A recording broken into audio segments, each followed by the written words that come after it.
No. Have you ever worn a bandana? You don't strike me as a bandana man. No. No. But there's only certain people who can pull off a bandana. Yeah, and then there's a lot of people who can't pull off a Who bandana who still still wear one. Yeah.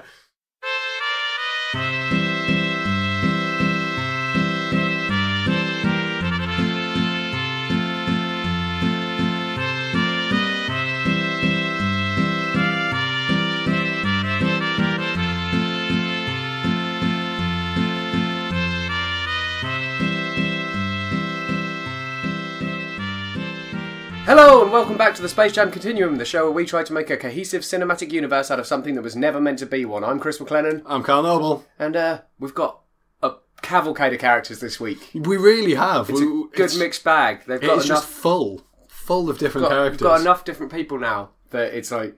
Yeah, we're getting like a different character almost every episode, which is nice. We've got a Porky and Conrad, who's the camp cat from last week. We've got a Daffy Duck. We've got a... Well, there's a cameo from Bugs, so that one might be completely off the rails. Could be whoever. Yeah. We've got Bugs and Elmer.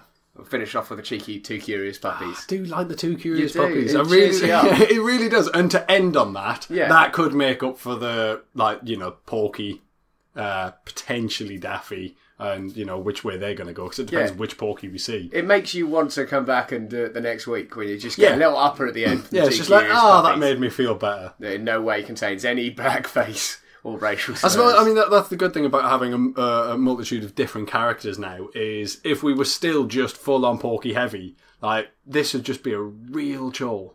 Yeah, but we get to see all kinds of stuff. We do. All facets of society. I'm interested to see what this Bugs Bunny cameo is going to be about. Well, we'll get there, but first, we've got to pay a visit to Porky's Cafe. That's the next one. Nothing can go wrong here. It's Porky Pig and Conrad the cat. They're together for the first time. Possibly the only time. I don't know. I didn't recognise Conrad. I don't know how big of a part of this he becomes. I don't think it's going to be big. Well, let's find out. It's February 21st, 1942. We're watching Porky's Cafe.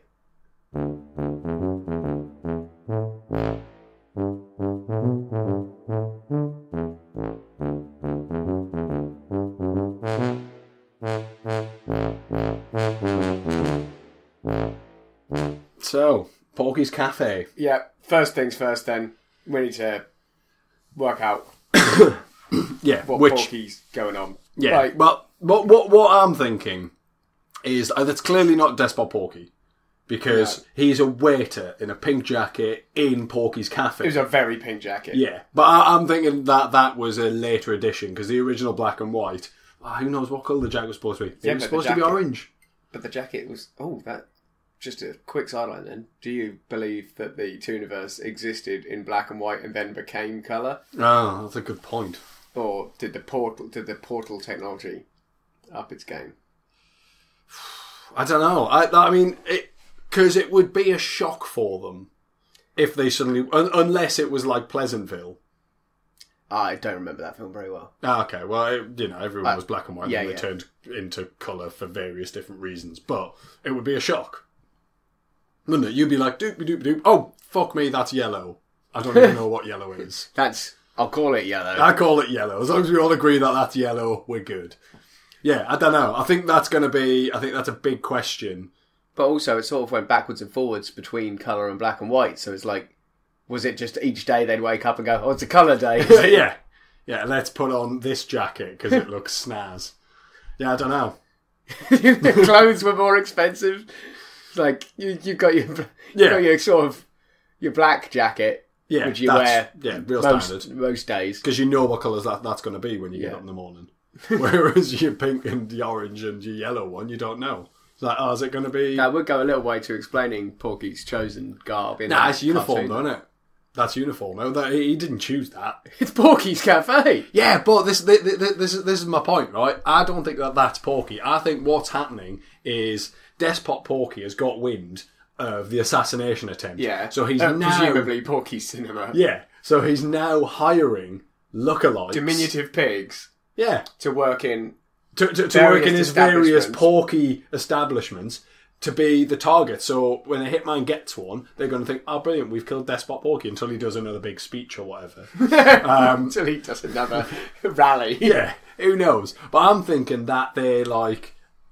kind of unknowingly lookalike bodyguards.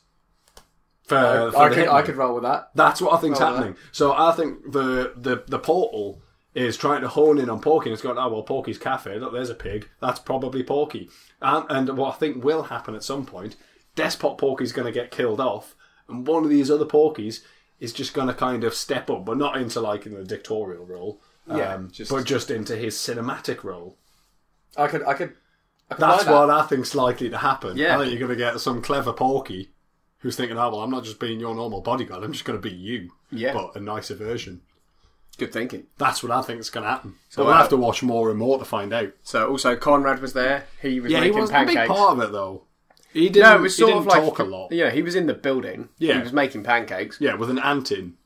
He accidentally made some pancakes with an ant in. Yeah. That pancake, with the ant in, starts running around. He chases it about. It becomes a pancake with legs, essentially. He was more... he had a shorter fuse in this one. He did, yeah. He was chill in the last one. He didn't seem as camp. He did when he was mixing. But yeah. But I also think he wasn't given much of an opportunity to, be that really flamboyant. Mince about. Yeah. But there was another character in it, the old man, who we only ever saw his neck and head. In Constitution. He could eat so much food. He had a massive bowl of soup, which there was sentient dickhead steam on. Yeah. Top of it. It just he blew it away, kept coming back all up in his face. He had some soup. He had himself a massive sandwich. And then ordered himself a massive steak with a cup of bubbling coffee. And I'm thinking he was just square under that table. I'm thinking there wasn't a table there. That was a tablecloth over him. Over his... And he's just sizable gut. It's kind of like the Monty Python sketch. The big massive, Mr. Crusoe. Yeah. It's wafer thin. But he just didn't explode. Because in the end, he ended up in a cake. And we didn't see his body. I reckon he'll just munch his way out of that. I think he probably will. Within seconds. Yeah, down in one. But yeah, doing that so much. It gave us some ideas about what all these additional Porkies are. Yes. But not much beyond that. No. Now, I'm quite confused, because the next one is called Conrad the Sailor, but the only listed character is Daffy Duck. Yeah. I don't know. I think we're going to have to watch it for it to make sense. Let's do that. Should we do that? Okay, watching Conrad the Sailor from February 28th, 1942.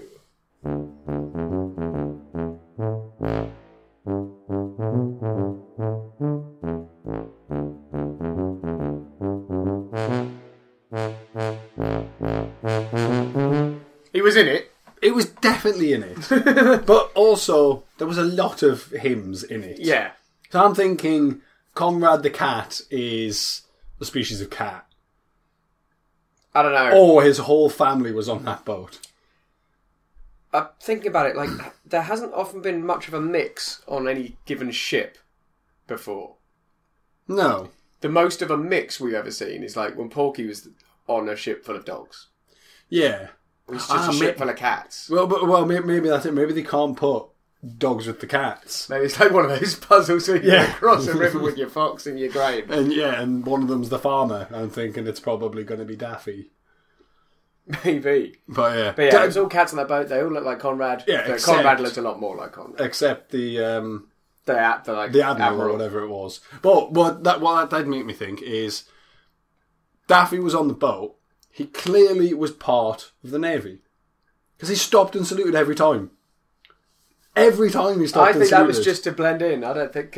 Blend in? Why was he trying to blend in? He made Conrad paint the boat with a mop with paint on it. He's not trying to blend in. He's not trying to blend in. He's trying to blend in to the Admiral. So he can continue to torment Conrad. Yeah, but he probably could have done that anyway. Conrad did his best to get rid of him. First off, he threw him in the water. He threw a duck in the water. A duck that can fly in the water. It's never going to work. Next time, threw him off the crow's nest. Again, a duck that can fly, he threw it off the crow's nest. Yeah, but then he showed willingness to kill. Well, Daffy hid in a cannon, and Conrad put a bullet in behind him, and then lit the fuse. Fairly certain that's not how they work. But I mean, maybe in the universe it is how it works. They're still just rolling with the old school cannon model. Yeah, but the thing is he put a bullet in, it was a giant but normal bullet, one where you have to hit the pin at the back. Yeah, lighting a fuse does not hit a pin. So I just presumed it was a shell, not a bullet, but Daffy just said bullet. Yeah, but even if it's a shell, the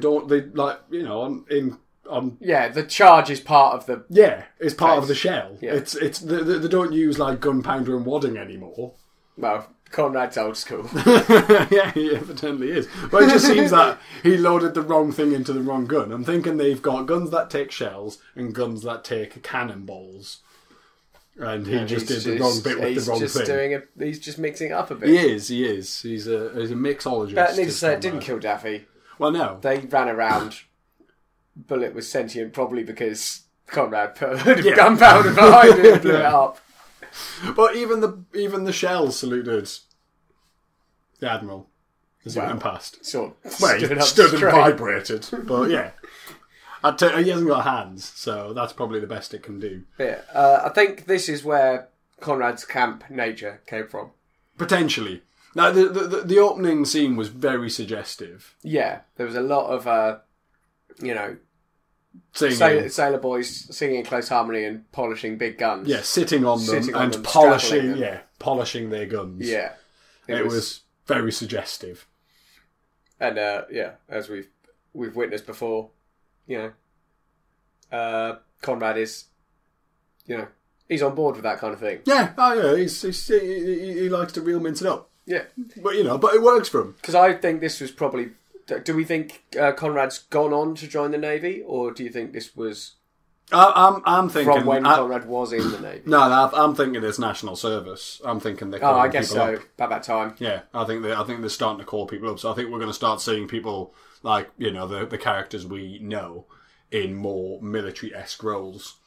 Do you think Conrad had to be probably called up, or do you think he probably signed up with his brothers, I imagine. All of them. That's why they're all there. Yes, they're all brothers. That's why all of those cats look the same. Yeah, but I mean the thing is, obviously the American Tooniverse Navy don't follow the same way that the military do. That you split them. Yeah, where you don't allow family members to serve on the same thing. They go actually only family members because they'll work better apart together. From the Admiral. Yeah, and one psychotic duck. Yeah. I do like Daffy. To be fair, that would sort of fit with the idea. It's like, okay, so what's this ship going to be? It's going to be a ship of dogs and, I don't know, a pig. No, I know. And then this one's just like, it's going to be a ship of cats and, I don't know, a duck. Mad duck. I do like Daffy though. All the way through that, I was just like, yeah, he's back. I'm digging Daffy. It's good because he's back to sort of pleasantly Daffy, and not tragic. Yes, yeah. He seemed to be in control of his very loose weave mental faculties.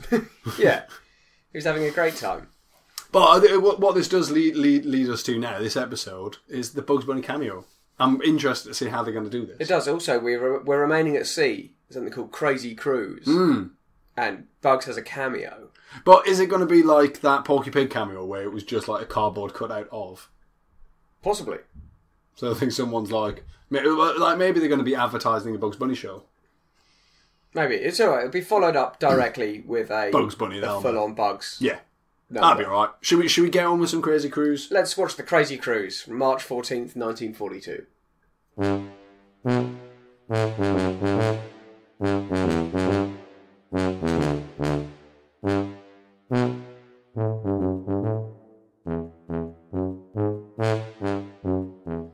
That was largely a waste of time. Yeah. But a lot of weird shit happened. Well, I mean, first... not only weird shit, just stuff that was weird to see. Yeah, it was quite odd. At first I thought... I mean, maybe I didn't pay attention at the start, I don't know, but I thought they were on a boat. I thought the Crazy Cruise was going to be a boat. They started on a boat. But then it ended up being a plane. Yeah, they just sacked off the cruise aspect early on. It's a plane. So the plane's basically just travelling round the world and we're seeing different bits. Which we've had episodes like that before. Yeah. But it was odd, like there was a little bug eating some tobacco leaf. Yeah. And then they were like, let's listen to what this sounds like with our super duper microphone. And then this human hand, very Monty Python-esque, just this drawing of a hand. It was it wasn't the drawing, it was a photo of a hand with a microphone. But it wasn't it wasn't blended in. It wasn't film. It was just a picture. Yeah, and it just slides in. It was like Terry Gilliam had done it. It was very, very Monty Python, but years before Monty Python. Yeah, but it was just weird. We've never seen anything like it. I bet we won't see anything like it again. Wow, that was odd. It's like the couple of episodes where they decided that the first flashcard was just going to be a photo this time. Yeah, that was odd.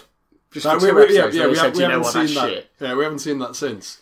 But so the cruise kind of carries on, and it just goes around the world. We see, kind of what we expected when we first kind of searched for the episode. Yeah, and there were certain pictures came up. It was very sort of like blackface. But that was only for a minute. It was a lot less like that than I thought it was going to be. I thought we were going to have to write off the whole episode. Yeah. But then there were some very realistic animals, which is very weird to see.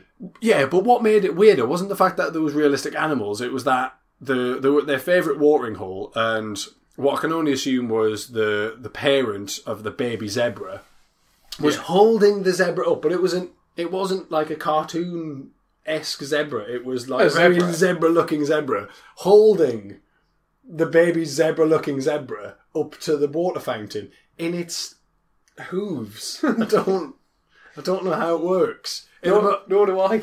Because we haven't seen many animal-looking animals. No, it was like the animal equivalent of that one where Uncle Sam's ghost was there. Yeah, very humans. But yeah, that was very odd. But what this all seemed to be leading up to was some war propaganda, because right at the end, which is where the cameo came in, you've got a couple of rabbits, and they're like, "Oh no, there's vultures circling them. That evil vulture." And it's got Japanese flags on its wings.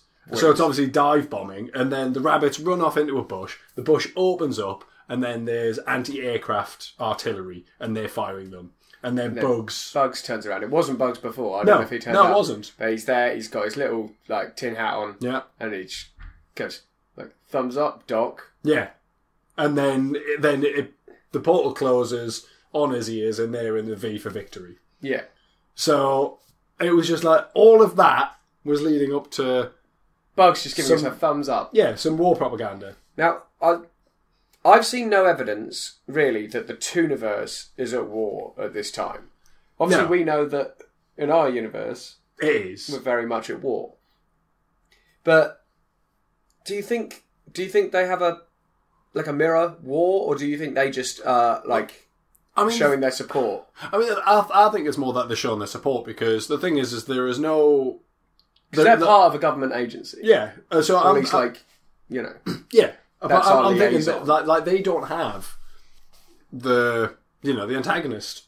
There's nothing there providing the need for the war. Yeah, there's no dictator invading other countries. Maybe that's what happens to Porky. Maybe Porky becomes the bad guy. Maybe that's their equivalent. Yeah, but at the moment I don't think they are at war, because we haven't seen any evidence other than the fact that they're doing the occasional war propaganda thing. But that's, I think, for us. Yeah, it's weird.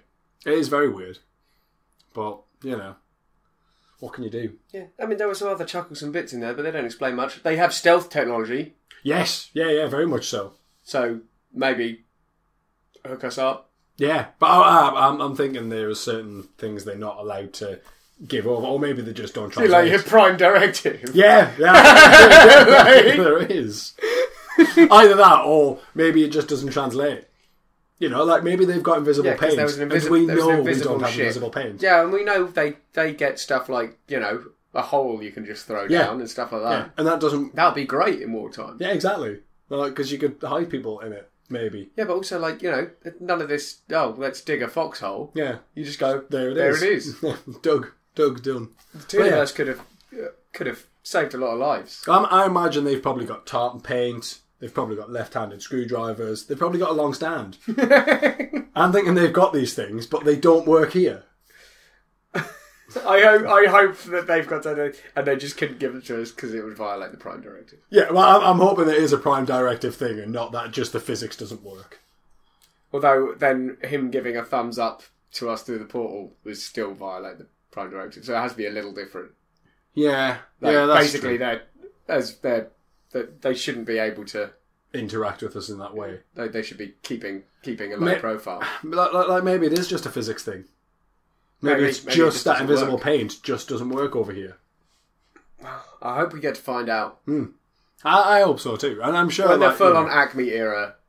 Yes, yeah. I think once we get into them being able to just call up and buy a hole. Yeah. Or where they can literally just paint a tunnel into the side of a cliff.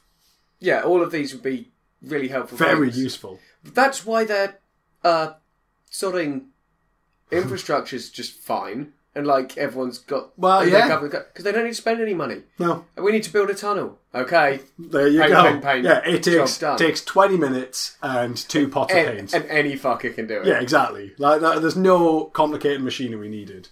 But there again, not everybody can use the tunnel.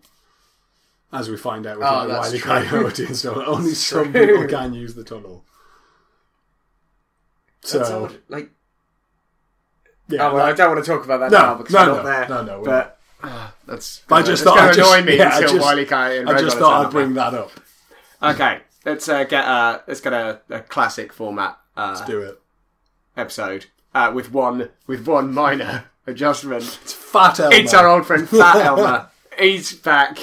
Yeah, we haven't seen Thin Elmer since we saw the last Fat Elmer, so I'm thinking he's just in a heavyweight. He's just in a heavyweight section. Yeah. So Fat Elmer is back. It's a Bugs Bunny and Elmer Fudd episode called "The Wabbit Who Came to Summer" from March 28th. What did I say? Summer. I don't know what happened there. You replaced the P's with M's. Well, no, I understand that. I think I panned across to those 2 M's that mean it's Merry Melodies. And my mouth just went... Should we try it again? The Wabbit Who Came to Supper. There you go. Awesome. It's a Bugs Bunny and Elmer Fudd episode from March 28th, 1942. Let's do it. Were those all the correct words? I believe so. You're talking to a dyslexic person, but yeah. Okay, let's roll.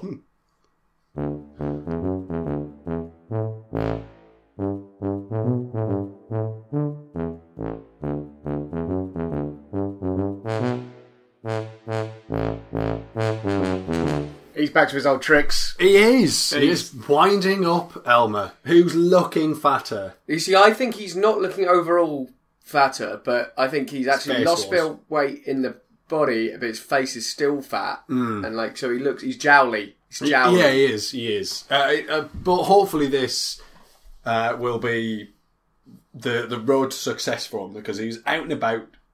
I mean, he's hunting again, but he's out in the wilderness, so he's stomping about. So that weight's probably gonna shed down, I think, for him. But yeah, so he starts off. He's hunting bugs, as is his wont of an afternoon. But then he gets a telegram from an egghead on a postman on a scooter, saying that he is inheriting $3 million from his uncle Louis.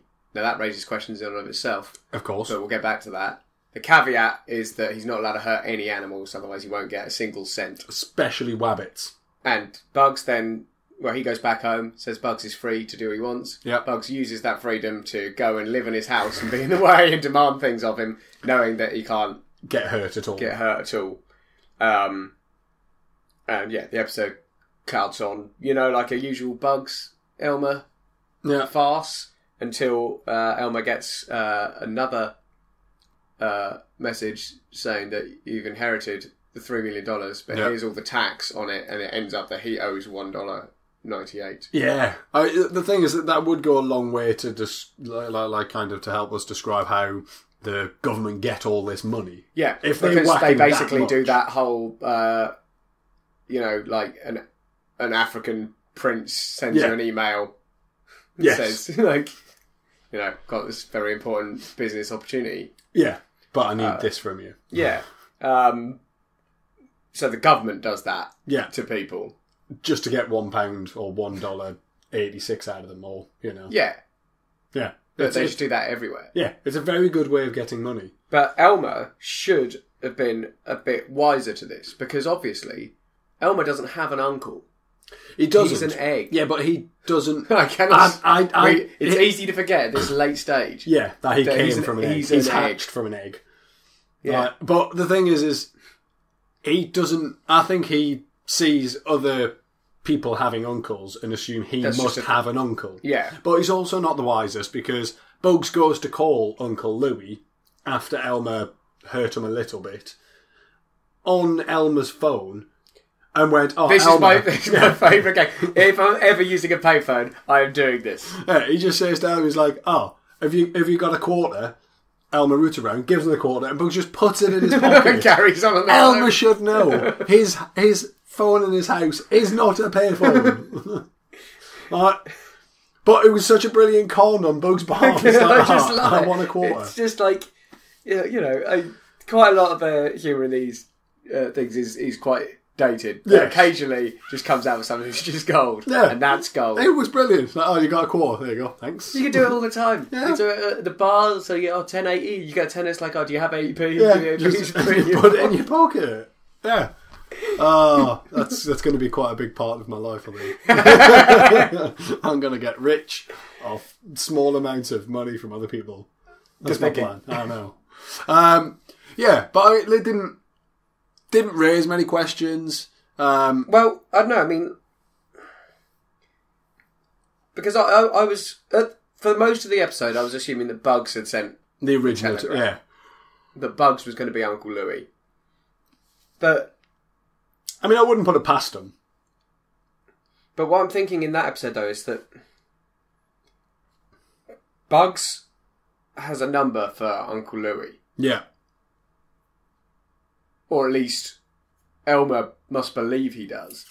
Does Elmer believe that he's got a number for Uncle Well, Louie? no. Is there someone in the government whose job it is to be Uncle Louie? Because the thing is Bugs didn't ring a number. There was no dial on the telephone. He contacted the operator and just said, "Put me through to Uncle Louie." Now, what happens if they do that, though? Well, I mean, the operator, if it was actual Uncle Louie, because somebody's got to have an Uncle Louie, or maybe nobody's allowed to be called Louie in the world. You're not allowed to have a child. But then if it would put anyone called Louie in a situation where they were now an uncle. Yeah, but those kids are taken away. But the thing is that everybody would know that, and then it wouldn't be a con. Because everyone would know. Only if you'd been in that situation. Yeah, but I mean, words would get out, unless they have a secrecy act. Well, but then it becomes very hard to con people. But what I'm thinking is, like, the operator said, "Put me through to Uncle Louie," and they've, like, how do they know that he means Elmer's Uncle Louie? Or do they just automatically go, "Oh, Uncle Louie," they'll put you through to the government? Well, they know who they're connecting. Hopefully. Maybe they just have a little checkbox next to it to say, have they received the letter? Have they received the letter? Yeah, if they have, connected to that Uncle Louie. If they haven't received the letter, connected to their actual Uncle Louie, if they have one. If they have one. Yeah. It's a very complicated system, but it's worth the £1.86. Maybe they just don't send the letter to anyone who has an Uncle Louie. Yeah, but then... then if this is complicated. It is very complicated. We need a Venn diagram. We need a lot of diagrams. We do need a lot of diagrams. But yeah, I'll add it to the list of things I'm meant to have made but haven't. Yeah, okay. Okay, so Uncle Louie is a government organisation, or at least he's a guy in the government. Maybe it's not a government thing. Maybe it's just some guy in the government who is siphoning money from, like, where someone's embezzling funds. Yes. Like when they take money from the pension fund and shit like that. Maybe. Maybe that's what it is. And, like, I like the idea that, when asked, it's like, oh, you're doing well for yourself, aren't you? It's like, yeah, I inherited money from my Uncle Louie. Yeah, exactly. He's like, yeah. Plain sailing. Well, I mean, we're talking a lot about money. Yeah. Like, let's talk a bit more about money. Yeah, but we'll talk about the Porky piggy bank. Okay. Did you bring it over with you? Yeah. Excellent. Let's do that then. It was not heavy. Good. I mean, bad.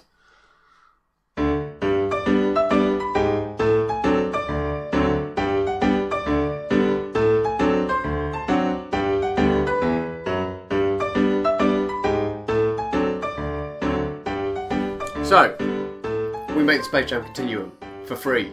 all the time. Every time. Every time. Yep.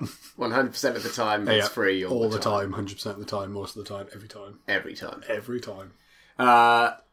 But it costs Rob over at Kaiju at least a little to maintain it and host it everywhere. And we've started up a Patreon page so you guys can maybe help us out if you enjoy the show. Yeah, all you have to do is, if you go to Kaiju FM and you click on the support us, it'll take you to the Patreon page.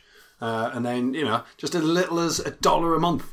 Yeah, which is, even if you only listen to us, that's less than 25 cents a show. Yeah, which is a bargain. And there's some other great shows there that we've got some other shows planned. You've got Rob's Prestige podcast. You've got the Three Parrots podcast. You've got Law Masters. And we've got a few other plans. But it's going to be much easier for us to go ahead with said plans if we've just got, a little bit of money trickling in. Little money, keep us afloat. Yeah. So please go and take a look. If you can't afford to, or plain just don't want to, please leave us a review on iTunes or indeed any podcast network that you actually use to listen to your podcasts. Yeah. It just helps us. It gets us more visible. Yeah. Tell your friends. Yeah, tell everybody. Just tell people, because if you're enjoying it, people that you enjoy might also enjoy it. Who knows? And if not, just force them to listen to it anyway. Yeah, just sit them down. Yeah, put earphones in, strap them down, good and tight. Yeah, and away earphones they go. Maybe we should do a different podcast on how to tie people down. Yeah, we'll do a supplementary. No, we shouldn't do that. No. But yeah, let's go back and watch some more cartoons. Let's do that. All right. Well.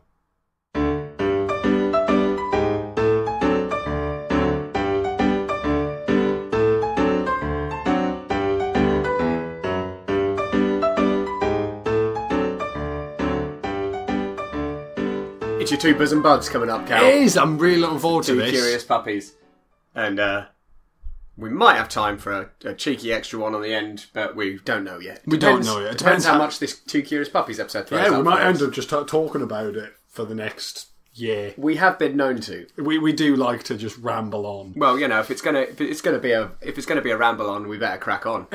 Just before we start though, if you've seen what's after the date there, this was released on Laserdisc. Ah, Laserdisc. That is the only way it's like to purchase DVD, this. VHS, Laserdisc. The Golden Age of Looney Tunes Volume 4 Side 2 on Laserdisc. Wow! Why don't I have Laserdisc? Which is definitely how we're watching it. Yes, entirely off Laserdisc. Yeah. So the episode is Dog Tired from April 25th, 1942. On Laserdisc. Two Curious Pups. Let's do this.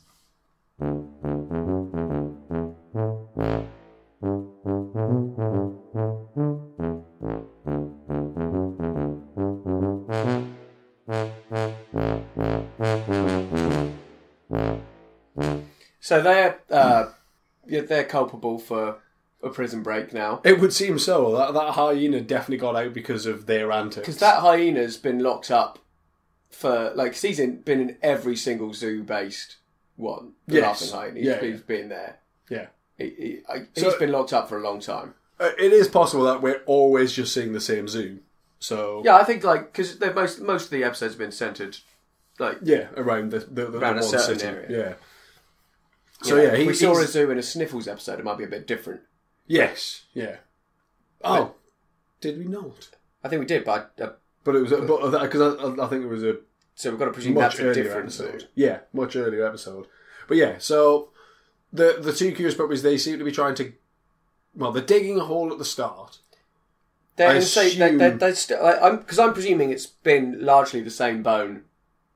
Yeah, the whole time. They sort of fight over and chase.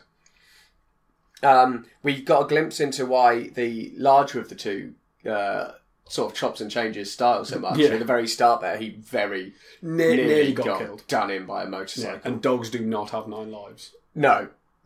Famously one-life creatures. Yes. But yeah, they're carting around the zoo up to their usual antics. Yeah.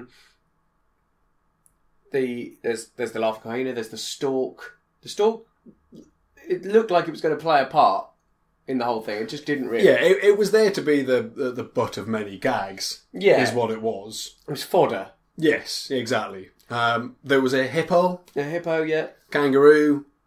And a tortoise. Yeah, I mean, so Some of those animals weren't in cages. Some of them were. Oh, the lion as well. Yes, yeah. But so the lion's in a cage, the hyena's in a cage, the hippopotamus was definitely in an enclosure of some kind. Yes. The stork was definitely behind a small fence. Because a small fence, obviously it's a bird. But Yeah. it had a sign. Like I think there's dangerous criminals. Yeah. And there's people who are in there for something sort of. I'm thinking if it's got a sign, it's in prison. Yeah.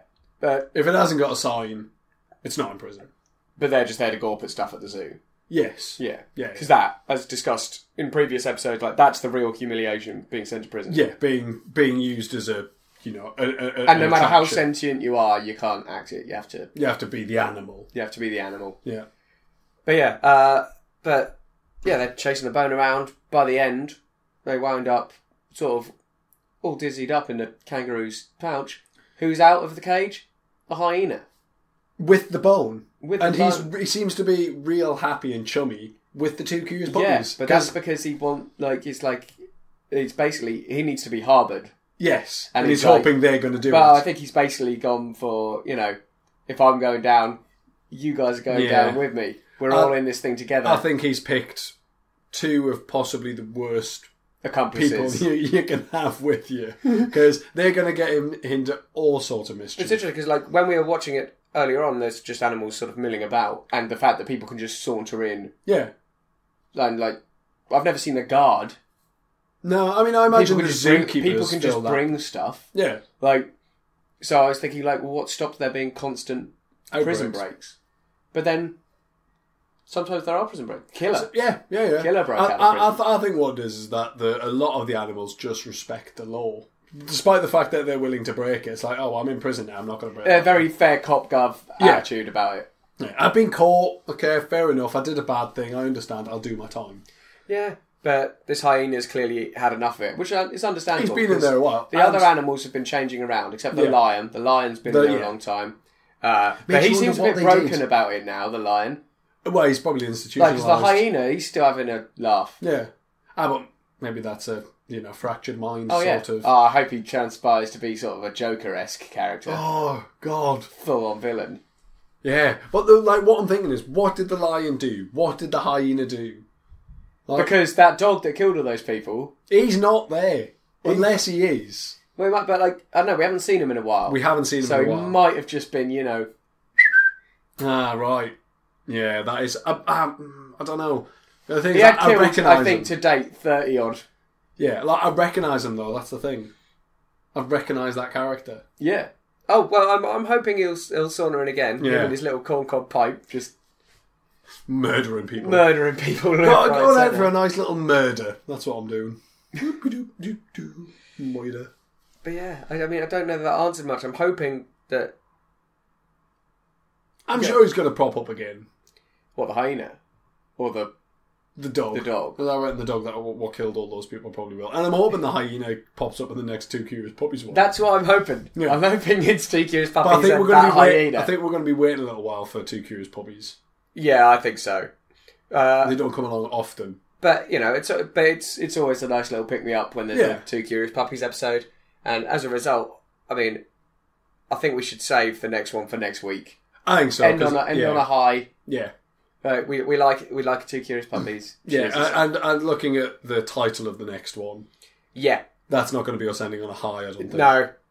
No. Well, we'll talk about that next week. Yeah, we will. There's a Daffy one. There's a Bugs and Elmer guy coming up. Another name I will mispronounce because I have to say Wabbit. But that one's okay. It's at the end. That's fine. As well. Unless you've got any other insights into that Two Curious Puppies number. Not really. No, I mean... That's the trouble with them. It's they're always enjoyable. Yeah, they're very matter of fact. We did get a lot of physics from the last one, though, didn't we? Yeah, and got a little more glimpse into the prison system here and why that other dog keeps changing, but ultimately... And potentially the inner workings of a hippopotamus, because apparently it's entirely survivable. Yeah, as far as I can tell, the innards of a hippopotamus are essentially just a long tube from mouth to rear. Yeah, well, it sounded like there was some sort of pool. Yeah, I think there would be a sort of problematic bit if he'd gone any further. Yeah. But he's still got quite a way through the hippopotamus and still just back out I've seen hippos poo, so I mean, he probably wouldn't want to go out that way. He saw that going on. Yeah, I'm not getting involved in that. And went, no, I'm out. Yeah, I'm going back out the way I came in. Yeah, forget this. Yeah, that seems fair. It does.